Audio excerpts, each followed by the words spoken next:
रवीश कुमार हर कुछ दिनों में ऐसे वीडियोस के साथ आने लगे हैं जिसके कारण सोशल मीडिया पर लोग उनकी मानसिक स्थिति पर ही प्रश्न उठाने लग जाते हैं। 2019 में महाराष्ट्र की जनता ने देवेंद्र फडणवीस के खिलाफ वोट दिया। ऐसे वीडियो सोशल मीडिया पर भरे पड़े हैं। गौतम अडानी भारत में इस वक्त जो चाहे खरीद सकते हैं, अमरूद से लेकर केला तक सारा ठेला भी खरीद सकते हैं। क्या महाराष्ट्र के चुनावों का असर हो गया है रवीश जी के ऊपर? मतलब पहले आपको गरीब से गरीब किया जाए, फिर कुछ पैसे दे दिए जाएं, बाकी सरकार कैसे चला रहे हैं, व्यवस्थाएं कैसी हैं, 7 लाख करोड़ का घाटा है, कर्जा है, इन सवालों का काम केवल सवाल की जगह भरना रह गया। या फिर ये एक लंबा सदमा है जो पत्रकारिता के शीर्ष पर बैठे और सत्ता के गलियारों में अपनी साख रखने वाले हर उस पत्रकार को लगेगा जो कभी एनडीटीवी में था। रवीश जी की इस हास्यास्पद एंकरिंग के पीछे क्या कहानी है, जानने के लिए वीडियो को अंत तक देखिए और चैनल को सब्सक्राइब कर लीजिए।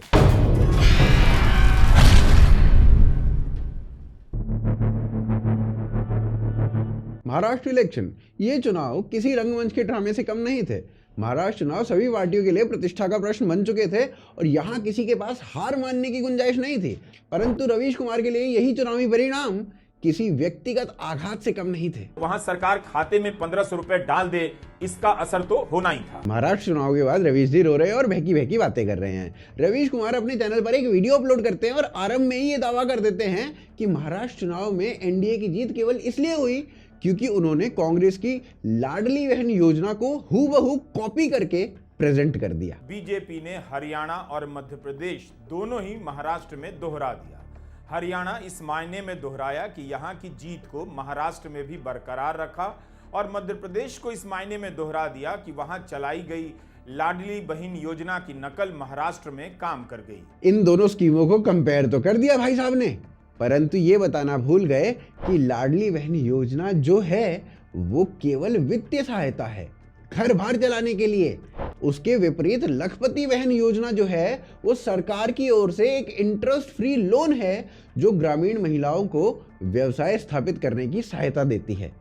अंतर है, पर रवीश जी को कौन समझाए। फिर रवीश कुमार अपनी बात को आगे बढ़ाते हैं और हाईलाइट करते हुए कहते हैं कि महाराष्ट्र में बहुत दरिद्रता है और जब चुनाव निकट आए तो आखिरी समय में ना भाजपा ने पैसा बांटकर हालात संभालने का प्रयास किया। या फिर रवीश जी के शब्दों को सरल शब्दों में कहा जाए तो वो कहना चाह रहे थे कि भाजपा ने वोट खरीद लिया और लोगों ने पैसे के बदले वोट दे दिया। जहां इतनी गरीबी हो वहां सरकार खाते में 1500 रुपए डाल दे, इसका असर तो होना ही था। मतलब पहले आपको गरीब से गरीब किया जाए, फिर कुछ पैसे दे दिए जाएं, बाकी सरकार कैसे चला रहे हैं, व्यवस्थाएं कैसी हैं, 7 लाख करोड़ का घाटा है, कर्जा है, इन सवालों का काम केवल सवाल की जगह भरना रह गया है। पर रवीश जी जब इसी वीडियो में झारखंड के चुनावों की बात करते हैं तो बोलते हैं, हेमंत सोरेन सरकार ने मैया सम्मान योजना लॉन्च कर दी। मतदान से पहले 50 लाख महिला मतदाताओं के खाते में 4000 रुपए भेजे जा चुके थे। दिसंबर से यह राशि 2500 प्रतिमाह कर दी जाएगी, इसका फैसला हो चुका है। किसानों के ऋण माफ किए गए, 200 यूनिट तक मुफ्त बिजली का वादा किया गया, 40 लाख परिवारों का 3500 करोड़ का बिजली का बकाया बिल माफ कर दिया गया, 40 लाख लोगों के लिए 1000 रुपए की पेंशन की घोषणा कर दी गई। कल्पना ने अपनी पार्टी की योजनाओं और उपलब्धियों को जनता तक काफी ठीक से पहुंचाया। हेमंत और कल्पना की मेहनत ने इंडिया गठबंधन को झारखंड में बचा लिया। आहा रवीश जी, क्या बात है जाने मन, क्या बात है। मतलब जिस चीज पर महाराष्ट्र में भाजपा को लताड़ा, उसी चीज पर झारखंड में झामुमो को प्रेज कर रहे हैं। Lovely brother lovely. परंतु मैं आपको बता दूं ये अकेले नहीं है जो रो रहे हैं, कई और लोग भी हैं जिन्होंने रवीश रोना मचाया हुआ है। उन पर एक दृष्टि डालते हैं। और जब ये जुड़ जाएंगे और साथ में कुछ अन्य पिछड़ी जातियां भी, तो अघाड़ी को जीतने से कोई नहीं रोक सकता। इसलिए यह फॉर्मूला यहां पर लागू नहीं होने वाला है, कामयाब नहीं होने वाला है। चुनाव से पहले अभिसार शर्मा पूरे विश्वास से कह रहे थे कि एनडीए को मिलने वाले वोट बंट जाएंगे और महाविकास अघाड़ी की ओर शिफ्ट हो जाएंगे। लेकिन जब नतीजे आए तो उनके चेहरे पर जो दर्द था आप स्वयं देख लीजिए। महाराष्ट्र के चुनावों के नतीजों के बारे में दोस्तों यही कहा जा सकता है, वो भारतीय जनता पार्टी जो 150 सीटों पर कॉन्टेस्ट करती है, इस वक्त रुझानों में करीब 130 सीटों में आगे दिखाई दे रही है।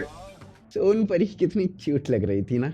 फिर आ जाते हैं संजय राउत पर, जो चुनावों से पहले अपनी जबान से माहौल इतना गर्म कर चुके थे पर लोगों ने ठंडा भी फटाफट कर दिया।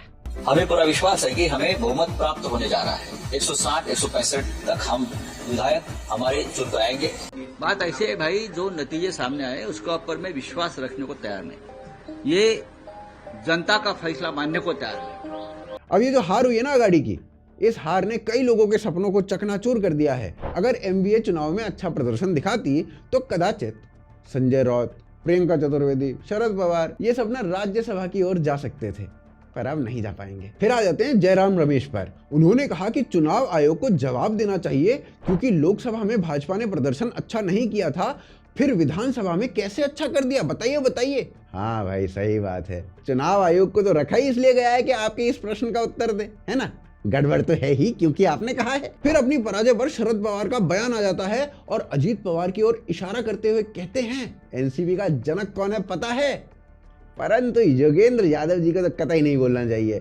योया जी चुनाव से पहले तो बहुत चौड़ में थे, पर अब जो हाल है वो भाई हमसे तो देखा नहीं जाता। आप देख के बताओ, देख पाओगे कि नहीं। Say that no, we do not accept this, which is of course a very slippery slope, isn't it?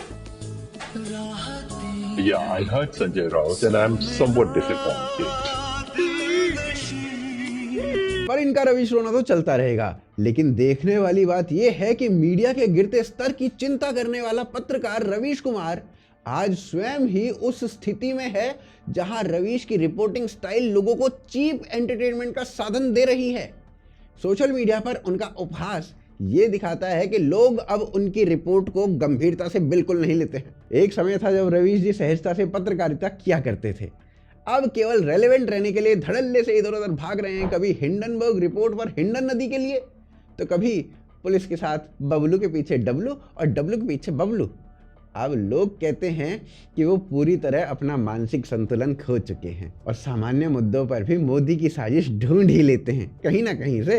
अब भाई जो आदमी एक्सप्रेसवे बनने पर सरकार को गाली दे, उससे क्या उम्मीद करें भाई हम। हमारा एक और सवाल है, क्या एक्सप्रेसवे बनाते समय उस इलाके में गांव-गांव में लोगों को बताया जाता है कि आपकी जमीन ली जाएगी, लेकिन आपकी बैलगाड़ी इस एक्सप्रेसवे पे नहीं चलेगी, ट्रैक्टर नहीं चलेगा, बाइक नहीं चलेगी, साफ साफ बताना चाहिए। अरे भाई साहब, इन सब के लिए ना सरकार सर्विस लेन बनाती है, सबकी अलग जगह होती है चलने के लिए। तू शांत हो जा भाई, थोड़ा सा पानी पी ले। भाई की गरीबी से पता नहीं कौन सी अलग फेटिश है, समझ में नहीं आता। भाई पूरे भारत को रिक्शे पर चलाना चाहता है, मुझे क्यों समझ में नहीं आ रहा ये आदमी। क्या आपको भी लगता है कि रिक्शा पिछड़ेपन की निशानी है, आधुनिकता का विरोधी है? कभी आपने सोचा है कि रिक्शा जहां चलता है उन जगहों को बनाने के लिए सरकार को लाखों करोड़ों रुपए खर्च करने की कोई जरूरत नहीं पड़ती है? वाह भाई वाह, पूरा भारत चले रिक्शे पर और रवीश कुमार और उनका एनडीटीवी सबको रूल करे, यही इच्छा थी इनकी। पर अब ना एनडीटीवी रहा ना रवीश कुमार। ओह अच्छा, नहीं पता कैसे रूल करते थे ये लोग। तो आगे देखते हैं कि कैसे एक मीडिया हाउस साजिश, मैनिपुलेशन और पॉलिसी से लेकर पॉलिटिशियंस तक सबको कंट्रोल करता था और सत्ता का आनंद स्वयं लेता था सत्ता से बाहर होके। ये सब ना अगले अध्याय में देखते हैं। देखिए, जो लोग कहते हैं कि एनडीटीवी ने केवल सरकार से हमेशा कुछ सवाल पूछे हैं, उन्होंने एनडीटीवी के वो सुनहरे दिन नहीं देखे हैं जब उनके पास सरकार में मंत्री बनाने तक का अधिकार होता था। एनडीटीवी को यूपीए की सरकार ने अपने माउथपीस के रूप में पाला हुआ था। 2014 से पहले एनडीटीवी का मीडिया में एकाधिकार था, क्योंकि यूपीए की सरकार ने उसका संरक्षण किया हुआ था। यहाँ पहले ये बात समझ लेते हैं कि कैसे एनडीटीवी की पूरी मीडिया जगत में मोनोपोली थी उस समय। एनडीटीवी 24/7 चैनल 2003 में आरंभ किया गया था और एनडीटीवी ने अपने कर्मचारियों को घर से ऑफिस और ऑफिस से घर तक ले जाने के लिए परिवहन की सुविधा दी हुई थी उस समय। 2004 में पूरे भारत में इसके 20 ब्यूरो थे। इसका उस समय की पॉलिटिक्स में इतना इंटरफेरेंस था कि ऐसा कहा जाता है कि यदि आप राजनीति में हैं तो आपको महीने में एक बार एनडीटीवी पर आना होगा। एनडीटीवी के रिपोर्टर्स हेलीकॉप्टर में कवरेज करने जाते थे और 5 स्टार होटल्स में ठहरते थे। अब एनडीटीवी का उस समय की सरकार पर कितना डोमिनेंस था उसे कुछ एग्जाम्पल से समझते हैं। ये तस्वीर देखिए, ये एनडीटीवी द्वारा राष्ट्रपति भवन में अपने 25 वर्ष पूरे करने पर सेलिब्रेशन की तस्वीर है। एनडीटीवी ने 25 साल की यात्रा पूरी करने के लिए 2013 में राष्ट्रपति भवन में एक भव्य शो आयोजित किया था। यहाँ महत्वपूर्ण सवाल ये है कि राष्ट्रपति भवन भाई कोई होटल नहीं है जहाँ आप फोन करके बुकिंग करवा लें, पर ऐसा हुआ था एनडीटीवी के द्वारा। इसके अतिरिक्त मनमोहन सिंह ने एनडीटीवी के पत्रकारों के साथ मेंबर्स के साथ 44 बार विदेश की यात्रा की है, जो कि सबसे ज्यादा है। एक समय एनडीटीवी के लिए इतना सुनहरा हुआ करता था कि उसके पास सरकार में मंत्री बनाने तक का एक प्रकार से अधिकार था। एनडीटीवी के पूर्व पत्रकार समरेंद्र सिंह ने खुलासा किया था कि कैसे 2005 में डॉक्टर मनमोहन सिंह के प्रधानमंत्री बनने से एक साल बाद एनडीटीवी को एक स्टोरी हटाने के लिए मजबूर कर दिया गया था सरकार के द्वारा, जो यूपीए के मंत्रियों के रिपोर्ट कार्ड पर आधारित थी। इस घटना का जिक्र संजय बारू ने अपनी किताब एक्सीडेंटल प्राइम मिनिस्टर में भी किया है। इसके अलावा आपने राडिया टेप के बारे में तो सुना ही होगा। एनडीटीवी की पत्रकार बरखा दत्त इतनी शक्तिशाली थी कि सरकार के मंत्री तक एक प्रकार से तय कर सके। What she's saying is that someone senior like Ghulam, what, because he is the one who's authorized to speak, right? Wants to speak to her, then she can tell her father that I have got this message from the Congress. ठीक है, not a problem. That's not a problem. I talked to Azad right after they get out of RCA. यहाँ आप साफ साफ ये देख सकते हैं कि एनडीटीवी एक प्रकार से खुद से ये तय करने लगा था, देखने लगा था कि सरकार में मंत्री कौन रहेगा और कौन जाएगा। 2008 में 3 पत्रकारों को पद्म पुरस्कार मिला था। ये थे राजदीप सरदेसाई, विनोद दुआ और बरखा दत्त। ये सभी अपने भाजपा विरोधी एजेंडे के लिए जाने जाते थे। ये तीनों पद्म पुरस्कार जीतने वाले पत्रकार एनडीटीवी से थे। अब मैंने कहा कि भारत में गोदी मीडिया से पहले एक लिफाफा पत्रकार होते थे, लिफाफा पत्रकारिता होती थी। वो लिफाफा पत्रकारिता क्या होती थी कि दरअसल अर्जुन सिंह जब कांग्रेस के चीफ मिनिस्टर थे तो उन्होंने इस परंपरा को शुरू किया और वो सिर्फ फिर भोपाल तक नहीं रुकी, वो दिल्ली तक आ गई। कांग्रेस की बीट को कवर करने वाले जितने पत्रकार होते थे जो अर्जुन सिंह के खास थे, जो अर्जुन सिंह और कांग्रेस की लाइन लेंथ को फॉलो करते थे, मतलब मैं सबको नहीं कहता, उसमें बड़े सारे ईमानदार पत्रकार भी होंगे और थे ईमानदार पत्रकार, हैं ईमानदार पत्रकार।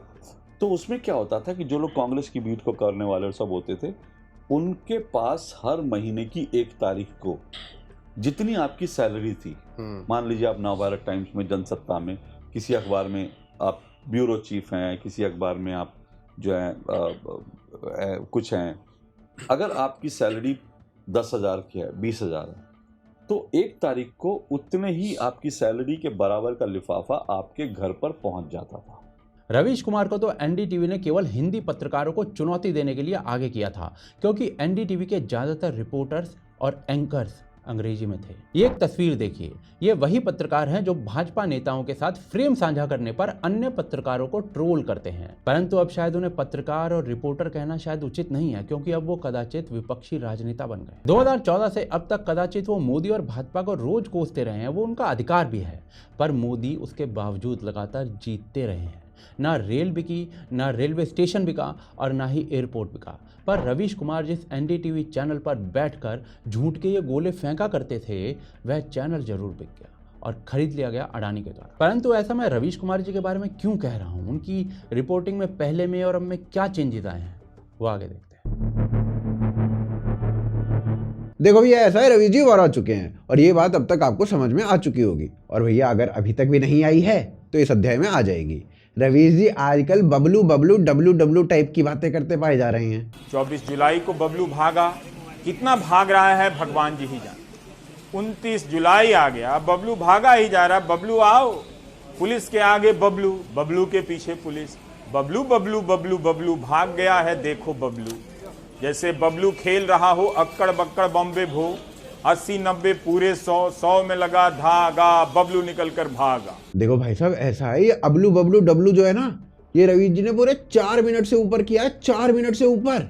रवीश जी गाजियाबाद की हिंडन नदी में हिंडनबर्ग को ढूंढने चले जाते हैं आजकल। तो हम हिंडन नदी के किनारे इन सीढ़ियों से उतरते हुए हिंडनबर्ग का दफ्तर खोज रहे हैं। एंडरसन, एंडरसन, या फिर दिल्ली बिल्ली करने लगते हैं, और इनके दिल्ली बिल्ली करने के बाद लोग इनसे मजे लेने लगते हैं। दिल्ली के पीछे पड़ गई दिल्ली, इचक दिल्ली बीचक दिल्ली, दिल्ली ऊपर दिल्ली, इचक दिल्ली बन गई दिल्ली, दिल्ली इचक की दिल्ली।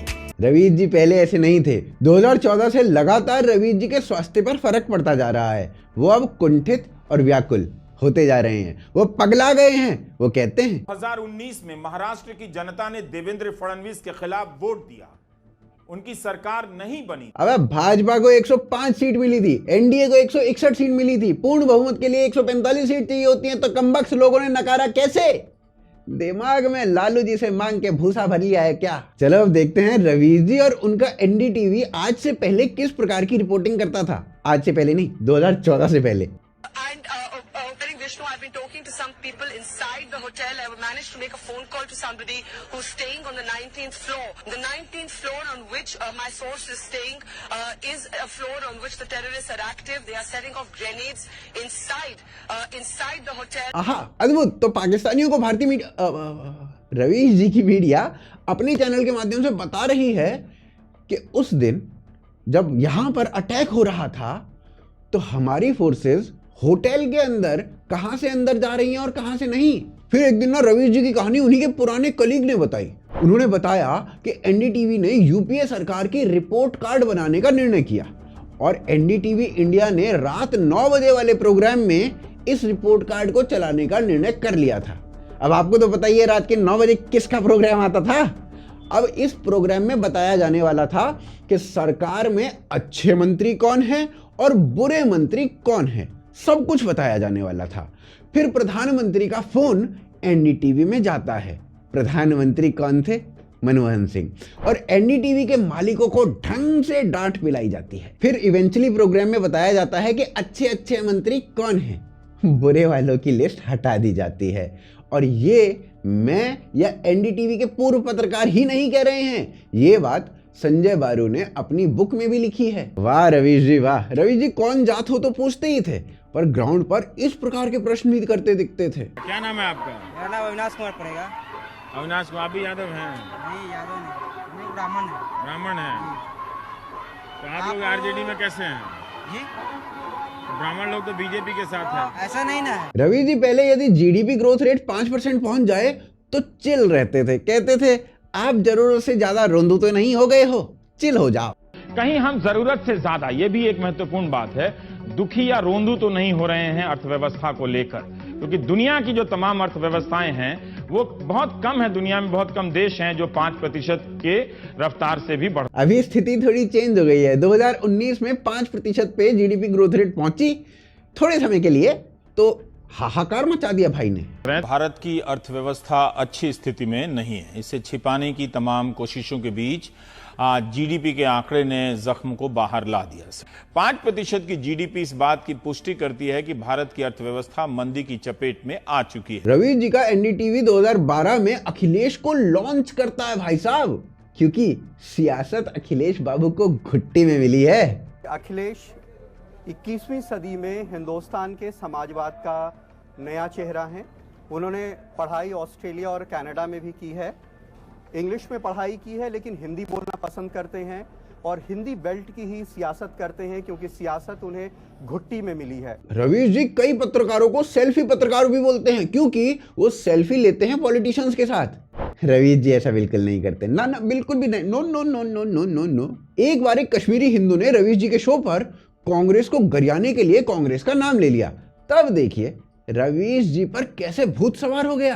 बात कांग्रेस सरकार की नहीं है, बात है कि जिन सरकारों, यहाँ बहुत सारी सरकारें अब बदल चुकी हैं, ठीक है, ये सुविधा के हिसाब से आप चयन ना करें, आप कांग्रेस का भी नाम ले सकते, उसमें कोई दिक्कत नहीं है। लेकिन जब बीजेपी की सरकार थी तब कौन सा आपके लिए राम राज आ गया था, वो भी जरा बताइए। अब भाई जो न्यूज चैनल अपनी 25वीं वर्षगांठ 2013 में राष्ट्रपति भवन में मनाए, मानो वो राष्ट्रपति ना हो, कोई बैंक्वेट हॉल हो, उसके पत्रकार का तो कांग्रेस का नाम लेने पर गुस्सा आना लाजमी है भाई। फिर अक्षय कुमार मोदी जी से आम खाने पर एक प्रश्न कर लेते हैं तो रवीश जी को चिनौने काटने लगते हैं, लेकिन उन्हीं के एनडीटीवी राहुल जी के समोसे पर पूरी रिपोर्ट बना देते हैं।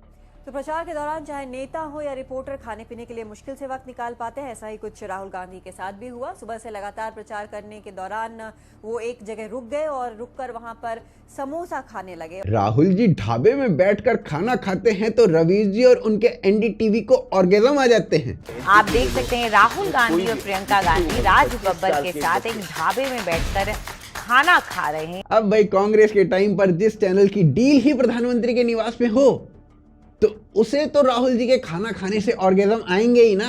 नहीं मतलब जो लोग राडिया टेप्स में फंसते थे ये डिस्कस करते हुए कि किसको मंत्री पद कौन सा मिलना चाहिए, किसको नहीं मिलना चाहिए, जिनके हाथ में कांग्रेस ने इतनी पावर सौंप रखी थी, उन्हें तो राहुल जी के समोसे पर ऑर्गेज्म आने ही है भाई साहब। अब चलिए अगले अध्याय में ये देख लेते हैं कि 2014 के बाद से रवीश जी किस प्रकार से पगलाए हैं, क्या क्या हुआ है उनके साथ। चलिए अगले अध्याय में चलते हैं। देखिए 2014 एक ऐसा साल जिसके बाद पत्रकारों के जीवन में मानो भूचाल आ गया था, लेकिन इस भूचाल का कारण उन्हें काम से रोकना नहीं था, इसका कारण था पत्रकारों की सरकारी अय्याशी की कब्र खुदना। 2014 से पहले भारत के पत्रकारों को सरकार द्वारा एक्स्ट्रा प्रिविलेज मिलते थे। जैसा एक समय था जब देश के प्रधानमंत्री के हर विदेशी दौरे पर सभी बड़े पत्रकार देश के प्रधानमंत्री के साथ जाते थे, पर 2014 के बाद वो बंद हो रहा था क्योंकि पत्रकारों को विदेश ले जाना प्रधानमंत्री का काम नहीं है। आप होटल का कमरा दरवाजा खोलते थे और आप बगल में जो है आपके जो बेड के साइड में टेबल होता था उस पर जो है एक ब्लैक लेवल या ब्लू लेवल की बॉटल रखी रहती थी और वो विदेश मंत्रालय के सौजन्य से बॉटल होती थी। और उसके बाद जहाँ पर पत्रकार रुकते थे वहाँ एक मीडिया सेंटर बनता था।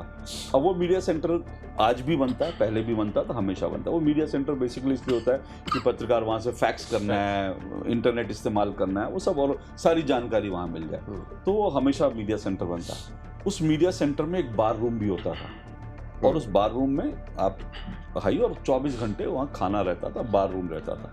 और मैंने अपनी आंखों से पत्रकारों को उस बार रूम से शराब की बोतलें, बियर की बोतलें अपने बैगों में भर के अपने भर के अपने रूम में ले जाते हुए देखा।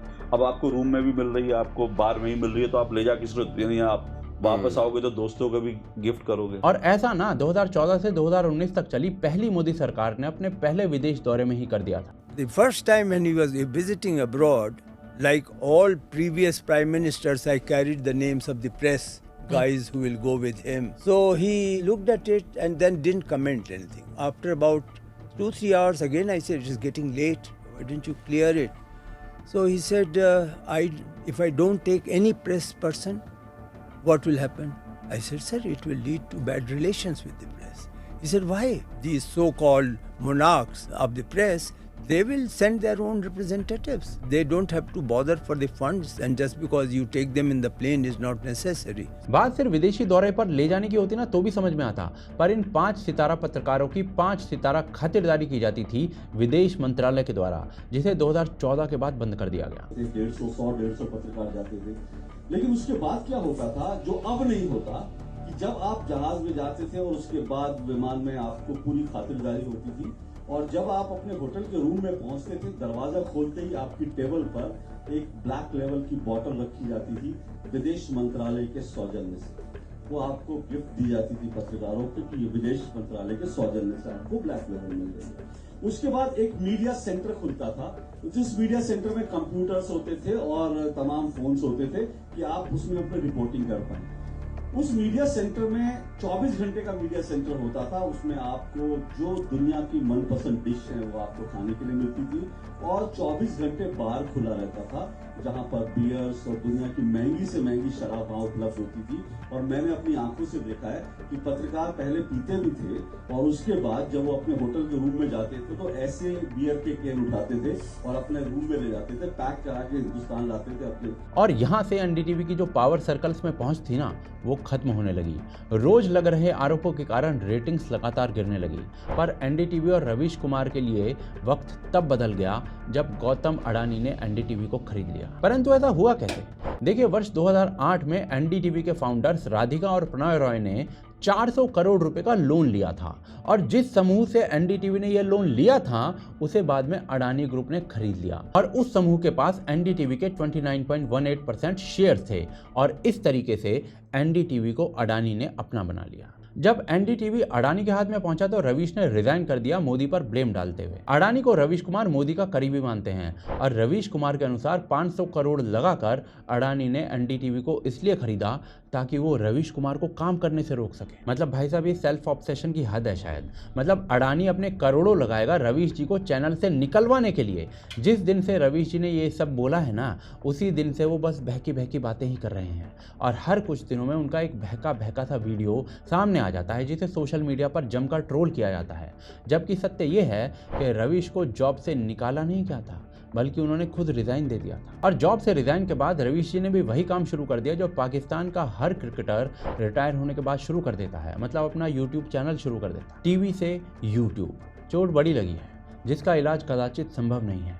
बस इसी कारण से ये सब कुछ चल रहा है और कब तक ये वीडियोज आते रहेंगे मैं तो नहीं जानता हूँ। यदि आप जानते हैं तो कमेंट्स के माध्यम से हमें बताएं। चैनल को सब्सक्राइब करें और वीडियो को शेयर अवश्य करें। सपोर्ट करें हमारे कार्य को यूपीआई के माध्यम से। स्क्रीन पर दिख रहा जो दूसरा वीडियो है उसको अवश्य देखें, जो आपको किस प्रकार से बटेंगे तो कटेंगे ज़मीन पर घुस रहा है, धरातल पर जा रहा है वो बताएगा। पुनः मिलते हैं अगले एपिसोड में।